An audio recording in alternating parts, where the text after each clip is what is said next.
지난 주간에 우리는 총회주의를 지키면서 구약 이스라엘 백성들이 어떻게 그들의 무너진 삶을 다시 회복했는가, 그들이 하나님 말씀을 불순종하고 그 죄값으로 바벨론의 포로가 되었다가 다시 귀환하여 하나님의 말씀의 약속의 성취가 이루어지는 축복을 누리게 되었는가 하는 것을 우리가 살펴보면서, 오늘 우리의 신앙이 회복을 이루어 가려면 가장 중요한 게 무엇인가? 믿음의 조상들이 값비싼 대가를 치르고 우리에게 가르쳐 준 그 진리를 다시 상고해 보았습니다. 바벨론으로부터 이스라엘로 다시 귀환해 돌아온 이스라엘 백성들은 그들의 신앙의 문제점이 무엇인가를 정확하게 진단하고 그걸 하나하나 바로잡아가기 시작했는데, 첫 번째가 무엇이었느냐? 예배의 회복부터 시작합니다.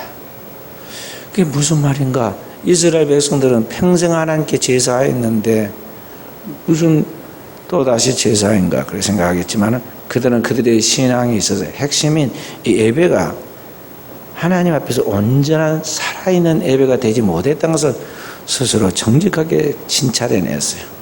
진단하고 그걸 다시 바로잡습니다.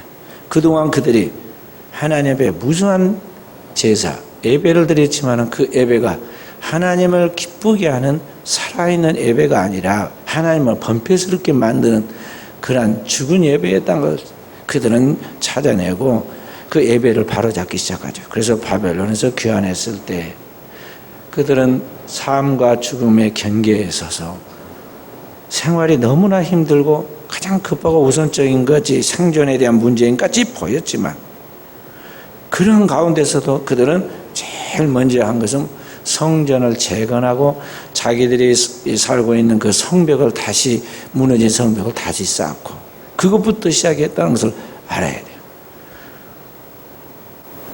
자기 집을 짓고 자기 집 생활하는 그런 터전이 있어야 살 것이라는 것을 오늘 우리들도 다 그렇게 생각하잖아요. 우리들하고 비교해 봐야 합니다. 우리는 과연 무엇이 우리의 삶의 우선순위가 되어가고 있는가? 우리가 지금 정상인가? 우리는 잘 살펴야 한다는 거죠. 이스라엘 백성들이 작은 차이가 큰 그들의 삶의 축복을 빼앗아 갔다는 걸 알고 그들이 거기서부터 출발했다 이 말이죠.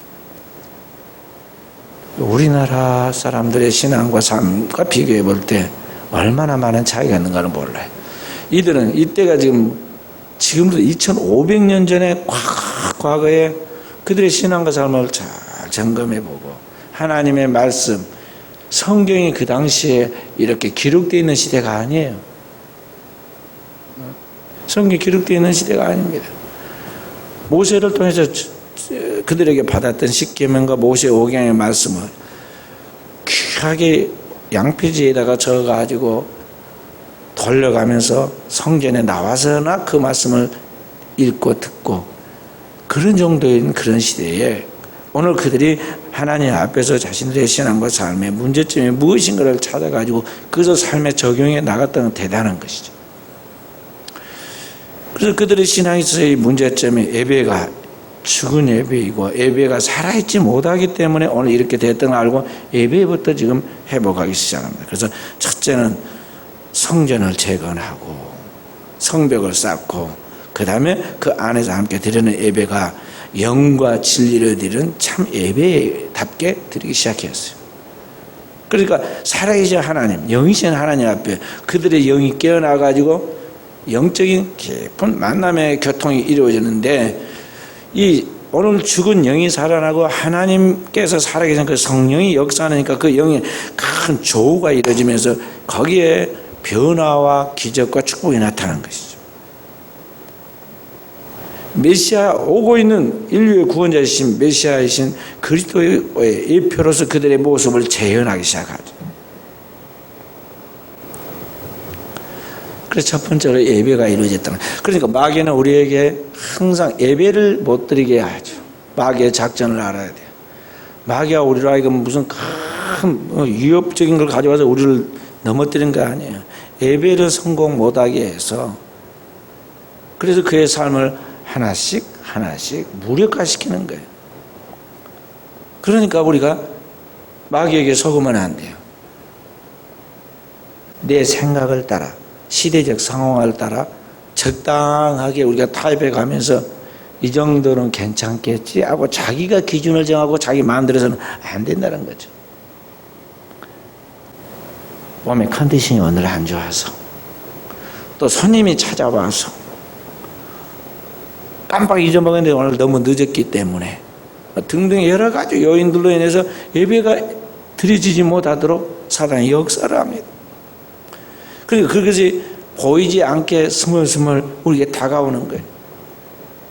밀물과 썰물의 이야기처럼 순천만 갈대밭에 거기 가면은 몇 시에 갔느냐에 따라 그날에 밀물과 썰물이 하루에 2번씩 교차하는데, 어느 날은 막 만조가 돼가지고 배가 쫙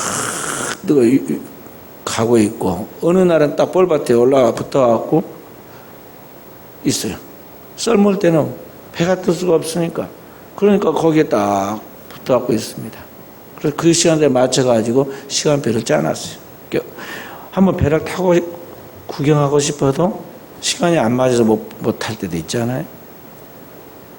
그렇듯이 어느 우리들의 이 영적인 상태가 내 생각을 따라서 내가 나가다 보면요, 나보다 더 뛰어난 존재가 있는데, 영적 존재가 있는데, 감히 그리스도를 대적할 만큼, 하나님을 대적할 만큼의 그런 강력한 영적인 실체가 있어요.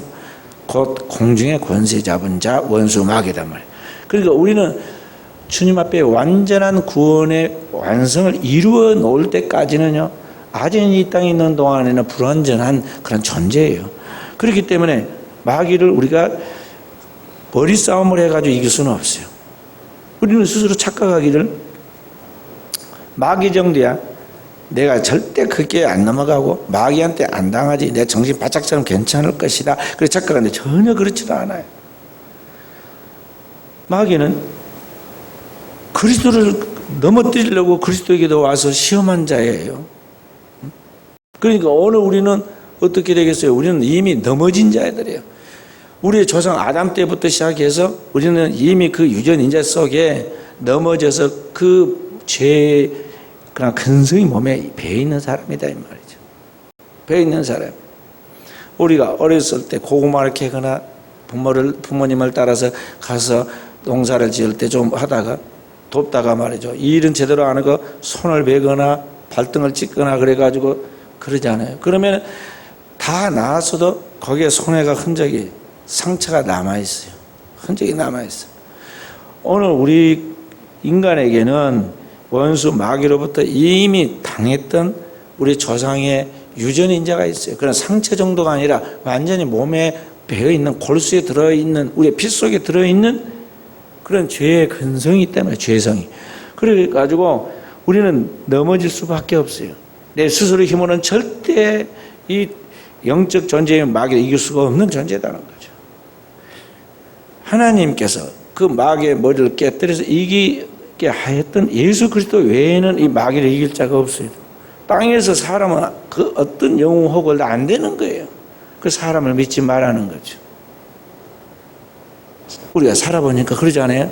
아무리 장담하고 큰 소리를 치고 힘 있는 것 같이 막 과시를 하고 사람들이 그 진짜 힘 있는 줄 그 뒤에 막 졸졸졸졸 따라다니면서 군단을 이루고 있어도 사람은 아무것도 아니에요. 그게 지금 자기께 자기가 속고 함정에 속아서 그런 것이지, 다 인생이란 절대적 존재가 아니기 때문에 진짜 힘 있는 존재가 아니다는 거죠. 하루아침에 마귀한테 당해요. 그렇기 때문에 우리 그리스도인들은 이러한 우리를 타락해 하고 넘어뜨렸던 경험을 가지고 있는 원수 마귀를 우리가 스스로의 힘으로는 이길 수 없다는 알고, 그 마귀의 머리를 깨뜨린 우리 주 예수 그리스도 외에는 오늘 이 마귀 이길 수 없음을 알고 우리는 그 주님을 의지해야 하고, 그 주님의 말씀을 따라야 하고, 그 말씀과 함께 동행해야 돼요. 그래서 말씀과 내가 하나가 되는 것을 성경에 말씀이 육신이 되어 그랬어요. 말씀이 육신이 돼서 그리스도와 동일하게 하나가 되어서 그리스도가 걸어간 그 길을 그대로 걷고 그리스도께서 말씀하신 그 말씀을 따라 우리가 살아갈 때 그때 오늘 원수 마귀가 우리를 떠나갈 수밖에 없게 되는 거지. 내 지혜, 경험, 지식, 내 모든 뭔가 경륜을 가지고는 안 되는 거예요. 근데 우리는 자꾸만 사람을 그렇게 할 수 있는 줄 알고 사람을 탓을 합니다. 그래서 부부가 서로 원망을 하기도 하고 교우인들끼리도 그러고 목회자와 성도 사이도 그렇게 되고 이제 사회에 나가면 말할 것도 없죠.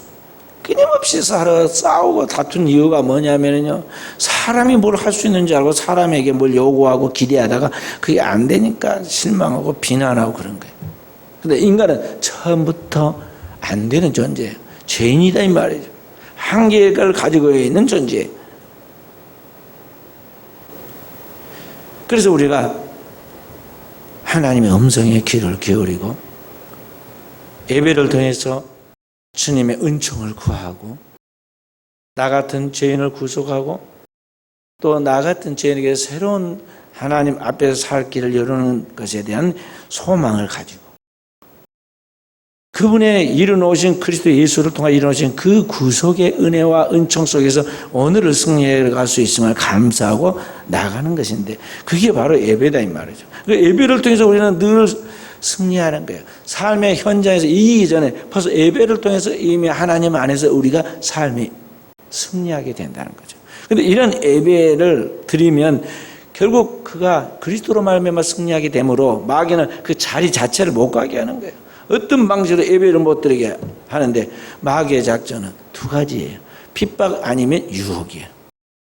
그러니까 그 예배 자리에 못 가도록 하는 어떤 외적인 핍박을 주든지 아니면 그렇게 가서 예배를 드리지 예배의 성공자가 되지 못하도록 사단이 우리하고 이 세상과 세상에 있는 것을 가지고 유혹해서 거기에 빠져들어서 예배의 자리에 나가지 못하게 한다는 것이죠. 그런데 이스라엘 백성도 그게 맨날 마귀한테 속아가지고 예배는 형식적으로 해치우는 식으로 하고 말았고 마음은 다른 데 가 있어서 늘 세상적이고 정력적이고 마귀적인 그쪽에 시간과 정력을 낭비했던 것을 깨닫고는 예배를 해봤거든. 그래 얼마나 정신을 차렸으면 바벨론에서 돌아온 그들이 제일 먼저 1시간 2시간도 아니고 맨날 며칠 집도 없이 먹을 것 농사도 안 짓고 성전만 짓고 성전을 회복하고 그 성전이 있는 그 성 예루살렘 성 울타리를 다시 보수하고 그거 먼저 했겠냐는 거죠. 예배의 중요성에 자각이요. 그래서 제대로 된 예배를 드린 거예요. 그래서 그 이전에는 그렇게 양과 염소와 뭐 별걸 다 잡아서 막 제사라고 그 피를 가지고 나갔지만 그때부터는 오늘날 드리는 예배와 같은 이런 예배를 이제 드리기 시작한 거죠. 그러나 하나님 앞에 예배할 때는 영과 진리로 예배한다고 알고 정말 깨어있는 예배를 드렸는데 그 예배가 살아있었어요. 오늘 또 여기 보면 그들이 나와서 하나님의 말씀을 듣고 예배되는 걸 보면은 환경이 좋지를 않아요. 큰 비가 왔습니다. 큰 비가 와서 막 추위에서 떨면서도 그들은 하나님 앞에 나와서 1분, 2분이 아니에요. 계속 울며 큰 비와 함께 비를 맞아가면서 하나님 앞에 경배와 찬양으로 영광 돌리는 것을 볼 수가 있죠. 그래서 그들의 삶에 신앙의 진정한 회복이 이루어지기 시작하는데 뭐가 이러냐? 하나님의 말씀부터 그들에게 바로 서기 시작했던 거죠. 그 말씀의 회복이에요. 하나님의 말씀을 그냥 듣는 것이 아니라 말씀을 들을 때 그들이 일어서서 듣고 그 말씀을 들을 때 막 울고 떨었다고 그랬어요. 하나님 말씀은 살아 운동력을 가지고 있는데 그 말씀이 그들의 영혼을 파고들어가지고 그들의 삶 속에 전율을 일으키게 되고 내가 잘못 살았음에 대하여 그리고 이렇게 살면 결국에 가서는 내가 죽어 지옥에 떨어질 것이라는 그런 두려움을 가지고 하나님 말씀과 자신의 삶을 적용하기 시작합니다. 그래서 그들이 이제 하나님 말씀에 대한 순종과 실천이 이루어지죠. 그래서 그들에게 진짜 어려운 문제를 풀어가죠. 자신의 삶에 뭐가 잘못되는가 병폐를 발견했는데 그 중에 큰 문제점이 이방 결혼한 것입니다. 오늘날에는 그럽니다. 하도 개설문인데 결혼을 안 하니까 성도들도 그러고 심지어는 우리 목회자들 중에서도 그렇게 이야기하시는 분이 있어요. 아니 자기들끼리 그냥 누가 됐든지 만나가지고 서로 좋다고 그러면서 와서 허락해달라고 그러면 좋겠는데 그렇게 안 한다는 거죠. 그리고 결혼하기 전에 만약에 동거한다든지 뭐 사귄다고 해서 조금 잘못된 선을 넘으면 큰일 날 줄 알고 경계해야 하는데 말이죠. 아주 데리고 와서 산다고 그러면 잘했다고 그럽니다.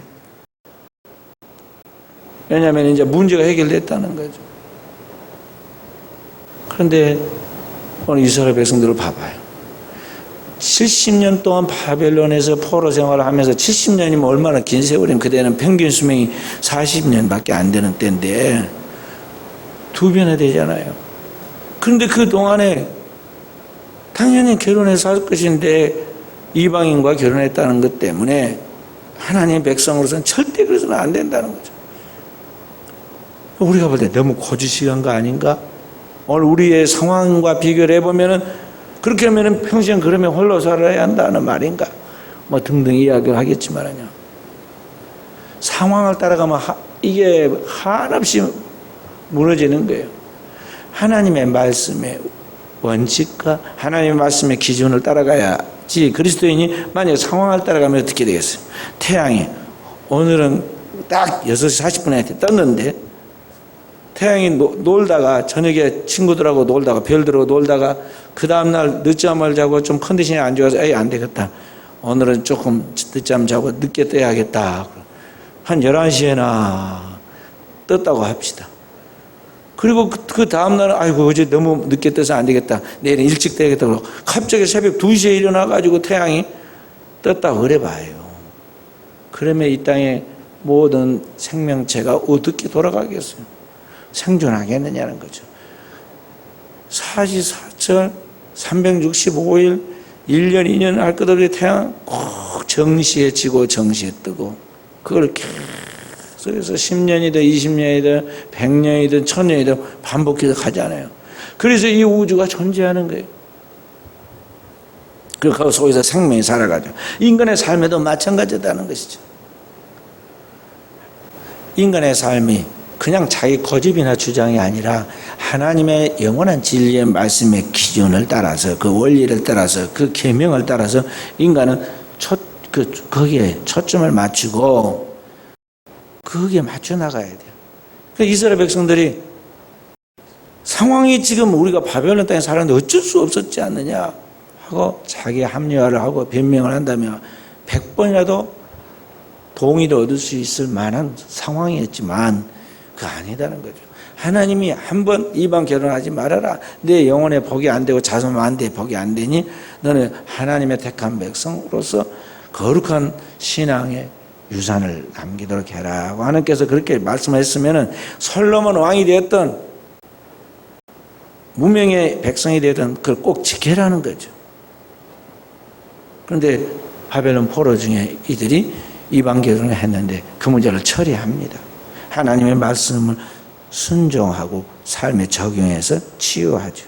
그렇게 해서 모든 것이 회복해지는데 그와 같은 가정 속에서 이스라엘 백성들이 어떻게 되느냐 그들의 무너졌던 잃어버린 영성이 회복되기 시작한 거예요. 출애굽에 왔던 그 이스라엘 백성들 그 온전히 하나님의 말씀과 동행하고 그 하나님의 백성들과 함께 하신 하나님의 은혜와 능력들이 출애굽했을 때 그 나타났던 능력들이 1000년이 지난 그 이후 바벨론 포로에서 돌아온 이스라엘 백성들이 다시 재현되기 시작하는 거예요. 그것도 한 단계 업그레이드가 되어가지고 이제 영적으로 더 높은 수준에서 영성이 회복되기 시작하죠. 그래서 그로부터 500년 지나고 나서 인류의 구원자이신 하나님의 아들 메시아가 오는 거예요.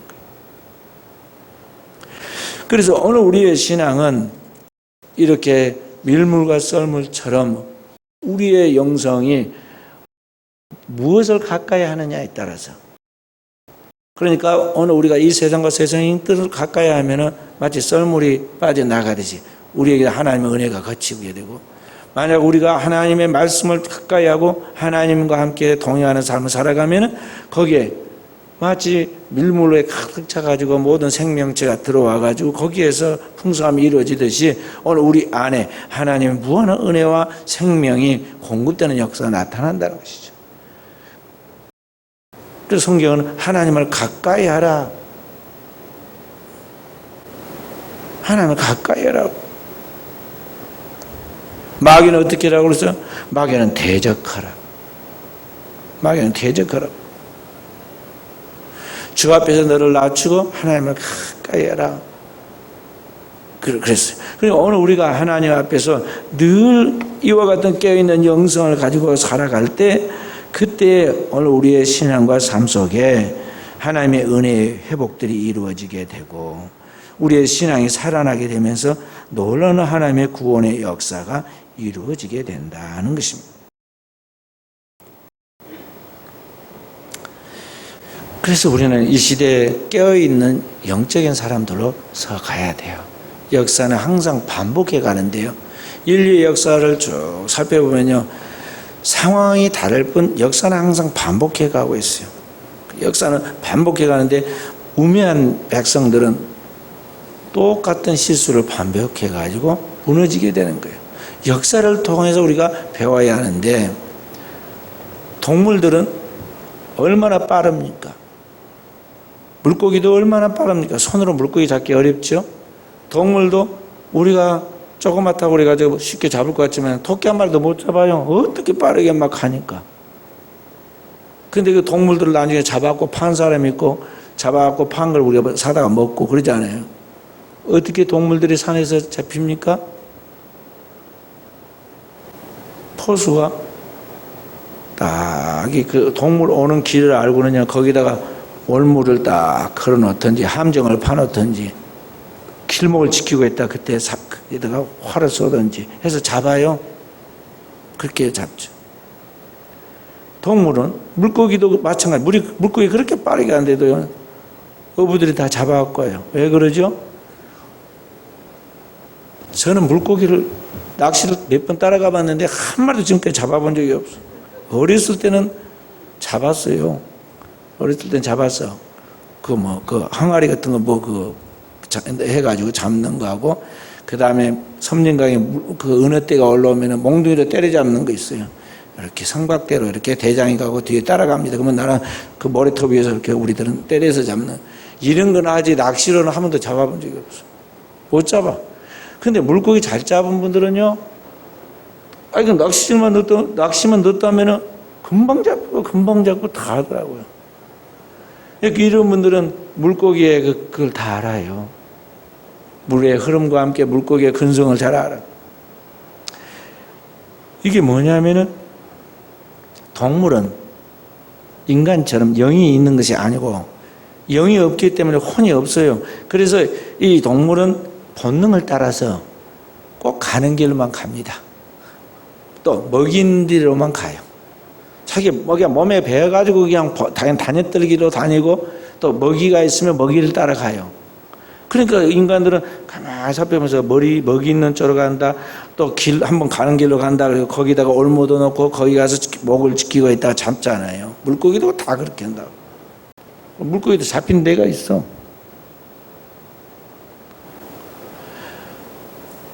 그런데 우리 인간은 만약에 똑같은 그런 동물처럼 실수를 반복하면 이건 진짜 어리석은 거예요. 인간은 똑같은 짓을 2번 반복하면 안 돼. 동물이나 그런 짓을 하지. 인간은 하나님이 영을 주었고 하나님의 영과 함께 인간으로 하여금 생각할 수 있는 그런 혼을 줬단 말이죠. 정신을 주었어. 그래 분별하고 분석하고 생각할 수 있게 했단 말이죠. 그래서 역사를 보고 왜 우리가 일본에게 당했는가? 조선 500년의 역사가 어떻게 일본의 우리나라가 문명과 문물을 다 전수해 줬던 저 일본, 우리나라의 그 조선 역사의 절반밖에 안 되는 280년밖에 안 되는 그 짧은 역사를 가지고 있는 일본의 막부의 그들의 시대에 우리 조선이 하루아침에 망하게 되었는가? 그리고 우리가 분석하면서 오늘의 시대에 다시는 제2의 그런 실수를 범하지 않도록 생각할 수 있어야 하고 그걸 대처해 나갈 수 있는 뛰어난 깨어있는 영성을 가져야 하는데요. 전혀 그런 영성이 없이 무조건 일본만 미워하고 일본만 욕을 하고 그런 것 되면 안 되는 거죠. 그러니까 우리가 100년 전에 일본에게 먹혀가지고 온갖 수모와 조롱을 받아서 그 한이 아직도 남아있어서 일본을 미워하지만은요. 그것보다 더 중요한 것은 뭐냐면 그들을 능가할 수 있는 그런 영적인 통찰력과 분별력을 가지고 이들을 대항해서 이길 뿐만 아니라 그들을 하나님이 기뻐하는 진리의 길로 인도할 수 있을 만큼의 그런 영성과 인격과 지혜의 소유자들이 되어야 하는데 우리는 무조건 일본이라면 막 싫다고 하고 일본을 욕을 한단 말이에요. 근데 막상 일본 가봐요. 일본 가면은 우리가 반성할 것이 많아요. 우리가 따라가야 할 것도 많고 배워야 할 것도 많습니다. 그렇기 때문에 오늘 이 시대에 우리는 세상의 빛으로서 우리 민족이 이 세상에 하나님의 생명을 전해줄 수 있는 그러한 이 민족의 혼란과 위기 속에서도 세상의 어둠에 빛을 비춰줄 수 있는 그러한 하나님의 영성과 영역을 가지고 나가야 한다는 것이죠. 주님은 출애굽하는 이스라엘 백성들을 가나안으로 이끌 때 뭐라고 말씀하셨느냐? 이스라엘 백성들은 하나님의 품꾼이면서 이 세상의 제사장 나라다 그랬어요. 이스라엘 백성들의 제사장 그런 지파가 레위 지파인데 그와 같이 이 세계 모든 민족이 한 혈통으로 지음받은 형제들이라면 그 중에 한 혈통을 끄집어내 가지고 레인 세우듯이 하나님이 세운 제사장 집 나라가 뭐냐면 이스라엘에 대한 말이에요. 그래서 이스라엘을 통해서 그들의 역사를 통해서 그들에게 말씀하신 말씀과 그들이 체험하는 그런 교훈들을 통해서 오늘을 살아가는 우리에게 하나님의 뜻이 무엇이고 하나님이 어떻게 역사하시는가 그리고 우리는 오늘 어떻게 사는 것이 지혜 있는 삶이고 하나님께 영광 돌리는 삶인가를 그들이 살아온 삶과 그 기록을 통해서 우리가 배우는 거 아니에요.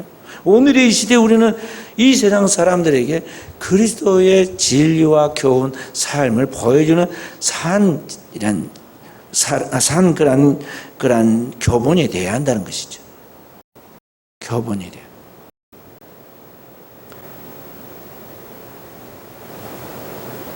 성경은 지금부터 2000년 전에 기록되어 있는데 오늘의 시대 이분들에게 이 백성들에게 뭔가를 가르쳐 지침이 살아있는 하나님의 백성들 하나님의 교회를 통해서 보여줘야 한다는 거죠.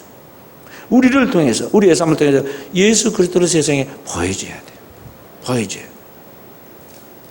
세상은 교회를 나오지 않습니다. 그리고 세상 사람들은 하나님 말씀을 듣지 않습니다. 그렇기 때문에 우리가 살아있는 성경이 되고 걸어다니는 성경이 되고 우리의 말 한마디 우리의 행동하는 하나하나가 사람들에게 그리스도의 굿 뉴스를 보여주는 그러한 교본이다 이 말이죠. 교본이요. 군대에 가면은요 교관이 가르치는 책이 그걸 교본이라고 그래요. 교본에 따라서 그 훈련을 받고 그리고 군인들이 이제 새로워지죠. 그와 같이 오늘의 이 시대의 사람들은 기준이 없다고 그래요. 그러니까 잘하면 그게 저렇게 되는구나 하고 그때서 이제 어둠에 빛이 비치듯이 깨닫게 되고 그리스도인의 삶 속에 누군가 한 사람이 삐뚤어진 삶을 살아가면요 그 한 사람 때문에 완전히 주님이 누군가 혼란을 겪게 되고 심지어는 주님의 이름이 영광을 가려서 주님이 욕을 얻어먹게 되는 거죠. 잘한 것은 아무리 99가지라도 못하는 한 가지가 있으면 그걸로 인해서 다 묻혀버리고 온갖 욕을 다 얻어먹게 돼요. 어차피 예수 믿는 사람들은 고난을 당하게 되었고 있는데 하나님의 말씀대로 살다가 고난을 받는 것은 괜찮지만 우리가 잘못된 삶을 통해서 사람들에게 조롱거리가 되어서 하나님의 영광을 가는 것은 그건 참 어리석은 것이죠. 그런데 하나님의 진리를 통해서 우리가 그걸 제대로 배우지 않았을 때 이러한 하나님의 영광을 가리게 된다는 것이죠. 그래서 그리스도인은 하나님의 뜻이 무엇인가에 대해 성경을 잘 알아야 돼요. 하나님의 교회를 통해서 잘 배우고 잘 읽고 그것을 통해서 깊이 깨달아서 하나님의 말씀이 무엇인가를 잘 알아야 하고, 두 번째로 그의 삶을 통해서 세상에 그리스도의 진리가 무엇인가를 삶을 통해서 보여주고 우리의 입술을 통해서 그것이 무엇인가 해석해서 설명해 줘야 하고, 그렇게 해서 방황하는 영혼들에게 내가 무엇을 위하여 오늘을 살아야 하는가에 대해 답을 찾게 만들어줘야 돼. 현대 교회인들의 사명은 거기에 있는 것이죠. 우리가 새끼 밥 먹고 우리가 삶을 살아가고 가정을 가지고 직장생활을 해가면서 우리에게 지금 주어진 사명이 바로 그거다 이 말이죠. 만약에 이렇게 해서 우리의 삶 속에서 그리스도를 보여주지 못한다면 오늘 우리의 삶은 이 세상에 하나님이 보낸 그 의미를 상실하기 때문에, 목적을 이루지 못하기 때문에 우리의 신앙과 삶은 허무해지는 거예요. 아무리 기업이 회장이 되고 이 세상에서 그 어떤 것이 돼도 다 무의미해지는 거예요. 그래서 그리스도인은 항상 하나님 앞에서 여기에 성공해야 돼요. 하나님 앞에서 진정한 성공자가 되어야 한다는 거죠. 이 영적 성공자가 되어야 돼요. 그래서 요한 3서 2절에 보면 사랑하는 자여 내 영혼이 잘 된 것 같이 내가 범사에 잘 되고 강건하다. 그래서 우리가 하나님 앞에서 진정한 영적 성공자가 돼야 그 다음에 나머지도 다 성공하는 것이고 의미가 살아나는 것이지, 영적으로 하나님 앞에서 성공하지 못하면 그의 삶은 다 될 수밖에 없다는 것이죠. 그래서 그 영적 성공자가 되도록 하기 위해서 하나님의 교회에서부터 여러분과 제가 이 신앙에 성공하기 위해서 주님을 믿는 삶이 무엇인가, 어떻게 사는 것이 올바른 삶인가, 또 그렇게 하면서 우리가 어떻게 주님의 사랑을 이 땅에 우리뿐만 아니라 세상에 실천해 나갈 것인가를 부지런히 몸에 배도록 삶 속에서 자연스럽게 나오도록 그것을 훈련하는 거예요. 10번이고 100번이고 1000번이고 계속 훈련하면 그 분야의 경지에 이르는 거예요. 우리는 죄성을 가지기 때문에 배우지 않아도 죄를 지을 능력이 있어서 다 죄를 짓지만은요, 이 거룩한 하나님의 백성으로 살아가는 이것은 성령의 충만함을 입고 성령의 가르침을 통해서 하나님의 말씀을 배우고 그것을 1000번, 10,000번 계속 반복해서 훈련해야만 그것이 자기에게 흘러나오지, 가만히 있는데 어쩌다가 한 번 가서 예배 드렸는데 살아나는 게 아니에요. 하루아침에 아브라함이 독자 이삭을 탁 갖다가 은혜 받았다고 바친 거 아니다니까요. 75세에 하나님을 믿었고 주님을 따랐는데요, 그때부터 25년 되니까 겨우 싹이 하나 나오는데 무에서 유를 창조하신 하나님에 대한 경험을 하게 돼요. 그래서 이삭을 낳았죠. 그리고 다시 그로부터 한 13년 정도 지나서 독자 이삭을 하나님 앞에 바치는 수준에 갑니다. 이제는. 그래서 죽은 자를 살려내시는 하나님을 경험하게 돼요.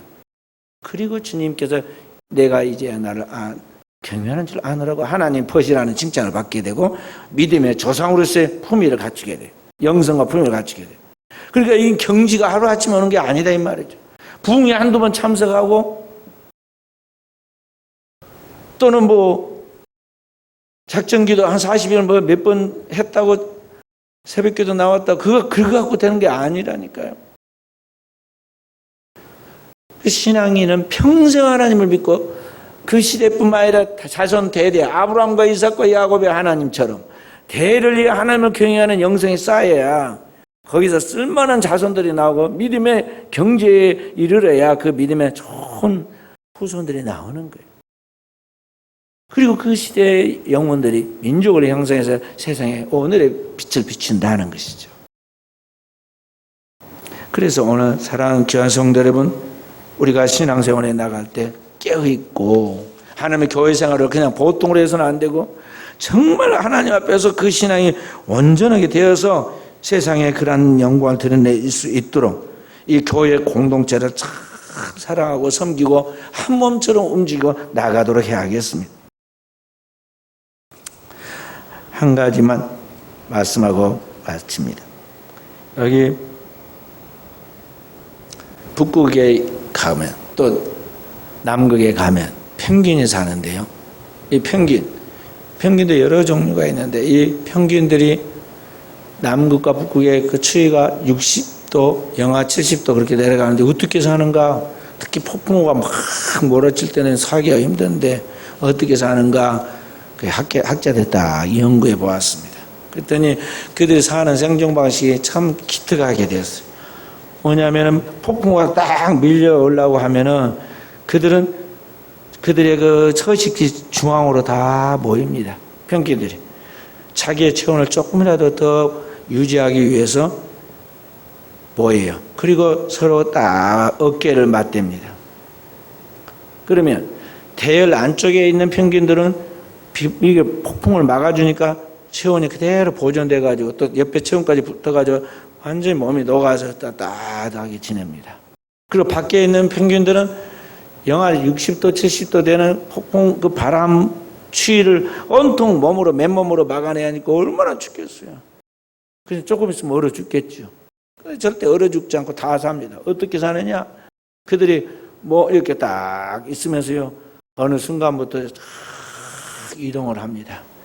그래서 밖에 있는 펭귄들이 점점 안으로 파고 들어가고 안에 있는 펭귄들은 팽이가 돌들이 다 돌아가지고 밖으로 나와요. 그러니까 몸을 따뜻하게 하는 펭귄은 밖으로 나와서 이제는 보호를 해주고 그 안에 있는 펭귄, 밖에 있던 펭귄들은 안으로 들어서 다시 몸을 녹여가지고 나와요. 그걸 보고 뭐라고 하냐면 허들링이라고요. 허들링. 펭귄, 우리가 볼 때 미개한 이 펭귄들이 생존하는 그 방식을 터득해가지고 서로를 보호해가지고 다 살립니다. 또 그 펭귄들이 새끼를 부화하는 것도 제가 언젠가 이야기했잖아요. 얼마나 그렇게 희생적으로 두 암수와 그렇게 해가지고 새끼를 부화시켜서 다시 다음 세대를 이어갑니다. 그 펭귄이 저기 가서 잡아가지고, 먹이를 잡아가지고 왔는데 그 안에 수만 마리 펭귄이 있는데 자기 새끼를 어떻게 알겠어요? 그런데 딱 와갖고 삐 소리 한 번 하면은 자기 새끼는 알아들어요. 또 애미도 자기 새끼는 알아보고 말이요. 딱 찾아갖고 자기 입에 먹으면 온 먹이를 갖다가 토해내가지고 먹여갖고 살리잖아요. 그렇게. 오늘 하나님의 교회, 땅에 살고 있지만 하늘에 속한 하나님의 거룩한 백성들로 성령의 감동과 인도함을 받고 그 뜻을 따라 살아가는 그 성도의 거룩한 공동체예요. 그렇기 때문에 이 공동체는요, 우리가 서로 하나님의 말씀을 따라 살면서 자기를 보호하고 그 공동체를 유지하는 법을 알아야 돼요. 오늘날 같이 이기적이고 개인주의가 팽배해가지고 정말 살 수 없는 냉정한 시대예요. 세상 속에서는요, 살기가 너무 힘드니까 못 살겠다고 절망해가지고 계속 여사의 자살률이 늘어가고 있잖아요. 희망이 안 보이니까. 하나님의 백성들은, 하나님의 공동체는 절대 혼자가 아니다고요. 교회도 교회 하나가 아니에요. 우리 교단만 해도 10,000교회 가까운 교회들이 있고, 또 기독교 교단에 우리 교단뿐만 아니라 큰 교단 10개가 서로 공동체를, 이 사회를 책임지려고 아주 희생을 많이 합니다. 그렇게 하면서 그 고교회 주님의 몸된 교회 공동체를 유지해 가는 거예요. 그것이 주님께서 말씀, 내가 너희를 사랑한 것 같이 너희도 서로 사랑하라는 그런 성령의 정신이고, 오늘 우리가 성령을 따라가는 삶이다. 그래서 우리가 늘 인식해야 돼요. 그렇게 살아갈 때 우리의 삶에 위로부터 하나님이 은총을 주시는 거예요. 우리는 땅 위에서 흘려보내고 하나님의 위로부터 우리에게 축복을 주어서 우리의 삶을 오늘 우리 당대만이 아니라 자손 대대에 하나님의 영광을 드리며 살아갈 수 있도록 역사하신다는 거죠. 그걸 알고 오늘 우리 성도들은 주님의 몸된 교회를 사랑하고 주님의 몸된 교회를 통해 하나님의 뜻을 이루어가는 일들에 한 사람이 움직이듯이 서로 뜻을 맞춰서 움직여 나아가므로 이 땅에 있는 방황하는 영혼들에게 빛을 비추고 고통받고 절망하는 영혼들의 희망을 주고 그 고통 속에서 인생의 맛을 느끼지 못하고 영혼의 피폐함 속에서 죽어가는 영혼들을 살려내는 생명의 수원자 같은 역할이 오늘 하나님의 교회에서 나타나겠어요. 우리 사람 모든 성도들이 이와 같은 오늘의 이 시대에 주님의 영광을 드리는 주님의 거룩한 도구가 되고 백성들이 되기를 주의 이름으로 축원드립니다.